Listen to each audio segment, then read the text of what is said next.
Bərdə yolu, bax, cəmaət keçir. Görürsünüz, zülmətlikdir, işıqlar da yalandan olur. Kanal 21-ə göndərilən video görüntülərdə Bərdə şəhərinin Şirvanlı və Kətərpərə kəndlərini birləşdirən yolda işıqların uzun müddətdir yanmadığı görünür. Təxminən 12 kilometr uzunluğunda olan bu yolda dirəklər və lampalar quraşdırılsa da, artıq bir aydan çoxdur ki, işıqlandırma sistemi işləmir. Sakinlər bildirirlər ki, yol çox işləkdir və axşam saatlarında qaranlıq səbəbindən hərəkət etmək çətinləşir. Gecələr sürücülər bir-birini görməkdə çətinlik çəkir, bu da qəzaların sayını artırır. Kanal 21-ə müraciət edən vətəndaşlar kanal vasitəsilə aidiyyəti dövlət qurumlarına müraciət edərək yaranmış problemin aradan qaldırılmasını xahiş edirlər.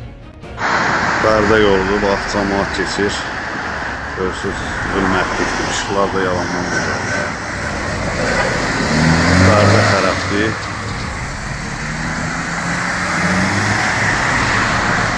Burada 4 yola gedir. Ağdam yolu, Şuşa yolu.